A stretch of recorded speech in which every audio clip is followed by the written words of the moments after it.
Alright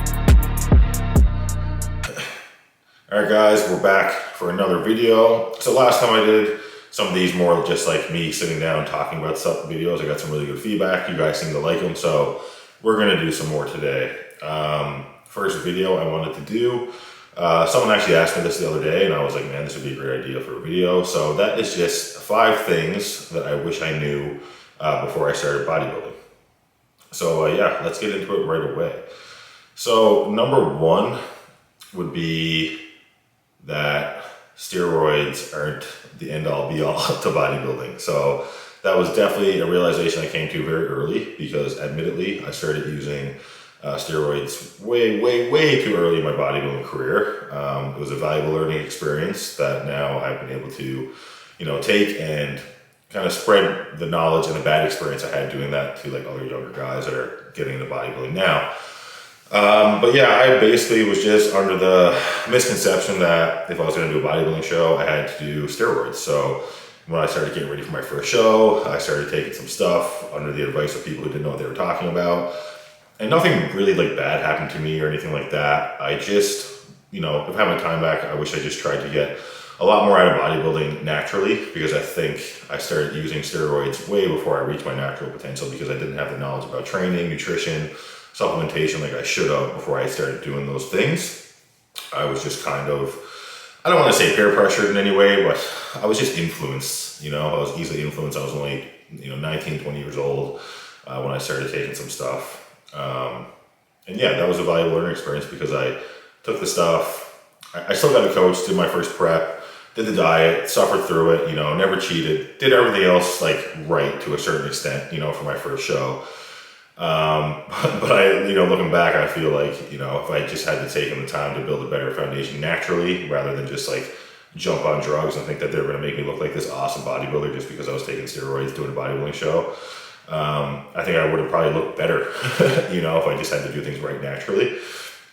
But again, that's why we're making this video, to kind of look back and reflect and be like, if I knew what I knew now, things would have been much different. But that's why I want to make this video, to give this knowledge to you guys, of course. So yeah, I would say number 1 would just be, jumping on the steroid train way too early and thinking that was gonna, do it for me. But again, it's probably the best thing that ever happened to me in a sense, because I learned very quickly that I had to backtrack and, okay, like there's a lot more to this than just taking drugs and doing a prep and hopping on stage and thinking you're gonna look like a pro. Like there's work has to be done all year round. And that's what leads us to the next point. So, shortly after my, doing my first bodybuilding show was my first introduction to nutrition, really, because I hired a coach who understood nutrition. He knew what he was doing. And I actually did macro dieting for my first show, which I'm very glad I did, because I knew, like I said, nothing about nutrition. And when I was working with this coach, he kind of basically told me to get MyFitnessPal and explained to me how things worked, and then, gave me a list of foods to choose from. And by just like for the first time, like weighing out my foods and things like that, I discovered how important diet was in the concept of like contest prep. But, that was the first time I really transformed my body. So that kind of convinced me, like, oh wow, like nutrition really matters. As up until that point, when I was doing like my off season leading in my first prep, which wasn't off season at all, I was just, that old bulking mentality of just like eat whatever, like, get the calories in, slamming protein shakes, weight gainer shakes, eating pizzas and hot dogs and stuff like that. And obviously eating like that, you don't digest food optimally, you don't get, therefore your training is not going to be optimal, you're not going to get optimal results. So, but going through that first prep, watching my body transform and understanding that a lot of it had to do with the nutrition, led me to be like realizing like, oh, like this is such a key component to this. And again, like going back into like, the off-season phase, like if I had to know that, I could have, put myself in a much better situation to have a more successful prep than I did. So yeah, just coming to that realization of how much nutrition matters. If I could go back in time and tell myself something, it would be to, figure out what foods work for you, obviously, from the selection of clean whole foods that we have. And doing that and just learning how to eat, like learning the foundations of nutrition and understanding how important diet is. And if you want to gain muscle, you have to be in like a strategic calorie surplus. made up of the right foods to make sure that you're gaining lean body mass and you're not just gaining fat from eating shitty foods and getting insulin spikes at the wrong time of day and things like this, right?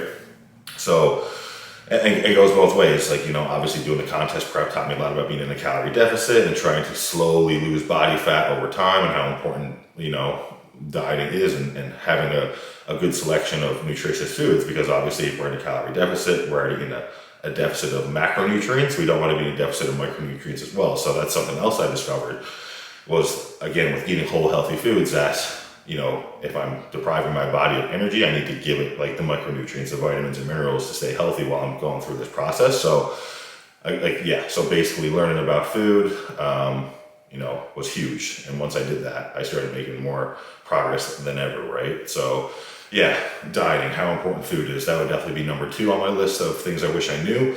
And just acquiring general knowledge about nutrition to apply to yourself. And again, that's going to be imperative when it comes to being successful in bodybuilding. So diet's number 2.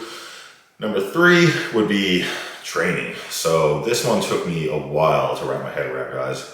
I probably trained what I would say improperly, right up until 2016, 2017, even as far as 2018, until I finally started figuring out what really worked for me. And basically, I was just, again, under the misconception that doing more was better when it came to training. So I was a guy that was in the gym 6 days a week, 2 hours at a time, training like one body part. I figured I had to do every exercise, 4 sets of each exercise for every body part to make sure I just completely annihilated my muscle to get it to grow. Not realizing that not only by training that way was my training intensity super low on my sets, because I actually remember having the mentality of like doing like a working set and being like, okay, I can't go too hard in my first 2 sets because I got 2 more and I got to be able to, have a decent amount of energy for that. So I was literally like telling myself not to train with intensity just so I could do the amount of volume that I thought I had to do. Not only was this just beating up my body and hindering recovery, it just wasn't giving my body the stimulation it needed to grow past a certain point. Like that type of training got me gains just like any like newbie would kind of get, right? Just going to the gym, training, eating pretty good. I was getting some results, but then my results halted for a good couple of years. I had a couple of years where I competed like, 2015 to 2017, I didn't really make much progress because I was training the same way. It was only after I got my ass kicked a couple times in 2017 that I was like, okay, something got to change here. And that's when I was introduced to, basically the concept of progressive overload and just like intense training. And that's when I kind of, realized like, okay, I need to stop trying to do every exercise in the book for every body part and just bring it down to the exercises that like I actually feel a good mind muscle connection with, and just stick with those and try to get stronger at those week to week.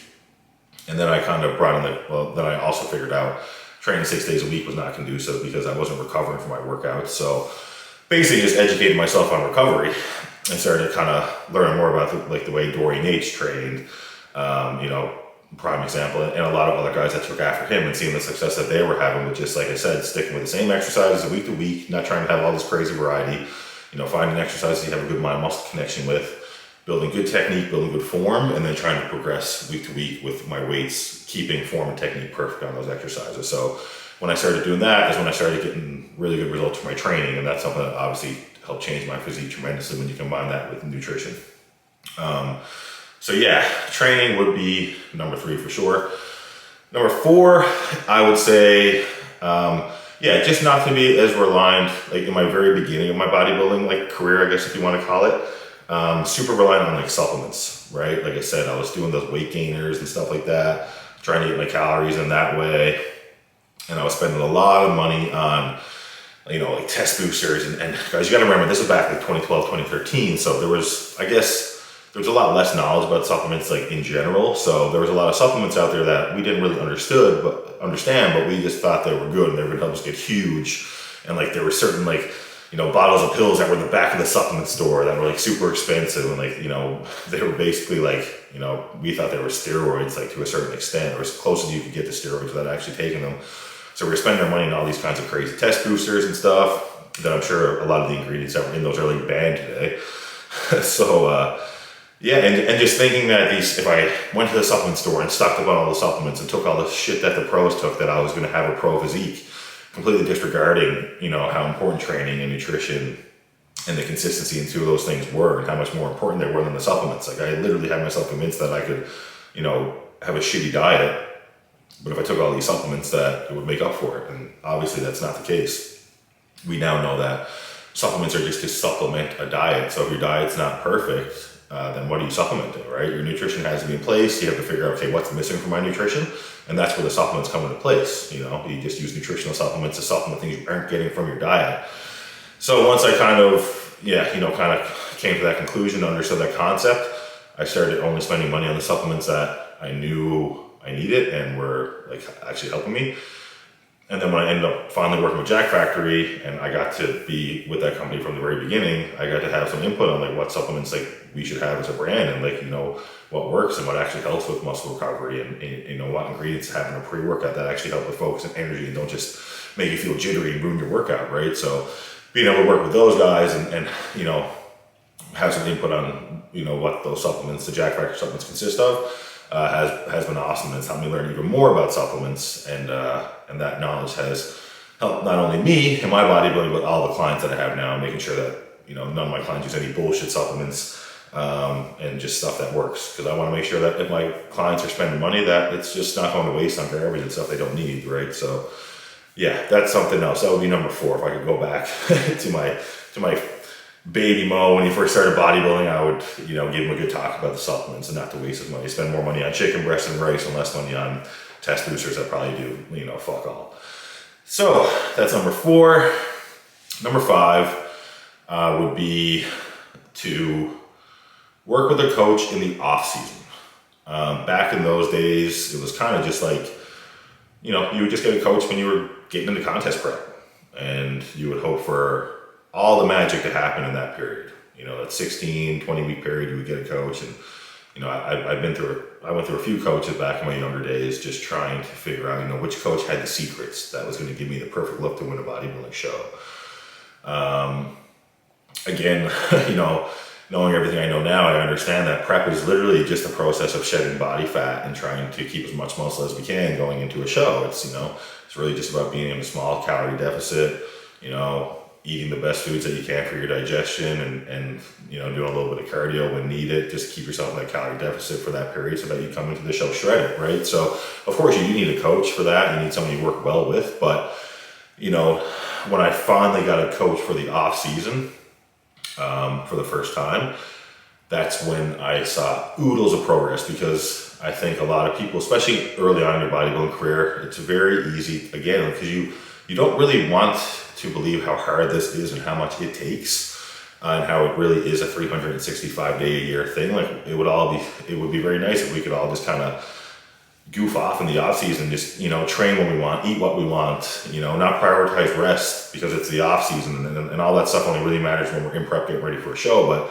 the truth is, if you take this serious and you really want to progress and reach your potential, you have to, work all year round. And that can be very hard to do. It can be very hard to stay on track if you're just kind of coaching yourself throughout the off season, because you're so far away from a show, you're so far away from a goal. It can be easy to get sidetracked and be like, oh, if I, don't eat my food today, it doesn't matter. My show's 6 months away, whatever.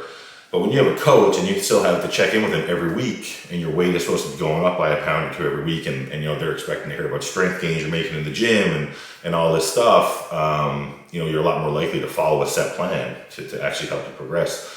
The work for bodybuilding is done in the off season, guys. Like, that's when the muscle is built, and that's, obviously going to pay dividends come stage time. Like, that's how you improve year to year, is the off season.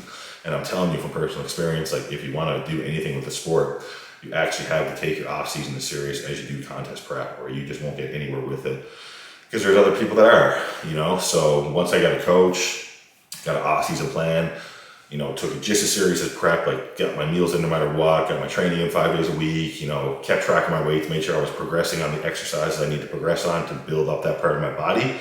That's when the magic really started happening. And that's when, I started making an impact come contest time, because I was, finally able to fill out my big frame, being 6'2", and, it took me, I probably had 4 years total, like serious off-season mode, working with a coach. And that's, probably when the majority of my muscle has been built. So yeah, I would say, if I could go back again and tell myself, you know, baby Mo, I'd be like, get a coach for the off season, bro.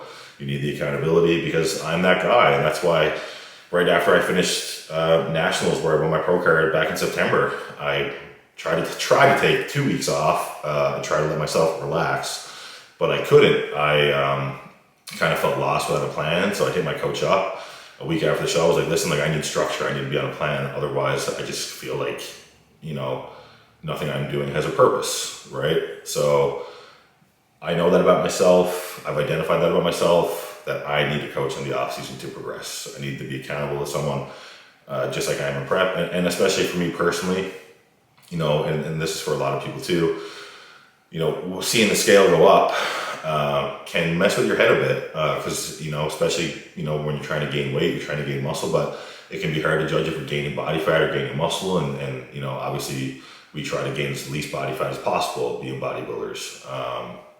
So I know if I have my coach telling me, like, when I check in, hey, you're doing good, the weight's going up the way it should be, you know, we're not putting on any body fat, I'll have more confidence to continue eating a lot of food and training hard to keep going on that route. Whereas if I'm coaching myself, sometimes I've noticed that if I see the scale go up, I kind of get unsure of myself, and I'm like, oh, am I gaining fat? And I'll pull back, and sometimes you can miss opportunities on gaining muscle. Like, you could be right there about to put on some tissue, and then you pull back the food for a day, and you kind of miss that opportunity. So, you know, guys, these are all things obviously I've learned through lots of experience now. I've been bodybuilding for 10 years, like, pretty seriously, pretty consistently. And these are all things I picked up along the way of, you know, and, you know, I'm a learn the hard way kind of guy. It's been like that my whole life. I've learned everything the hard way. So I've done everything wrong to be able to figure out how to do everything right. And yeah, I'm just happy to share the knowledge with you guys. So guys, I hope you guys liked this video. If you did, please hit the like button. Helps me out a lot. Drop a comment below if there's any other topics you guys want me to touch on. Like, I'm down for anything, guys. I just like I said, spreading the knowledge, helping you guys out. And if you haven't, please subscribe to the channel. Would really appreciate it. So yeah, guys, again, hope you enjoyed the video. Stay tuned for more.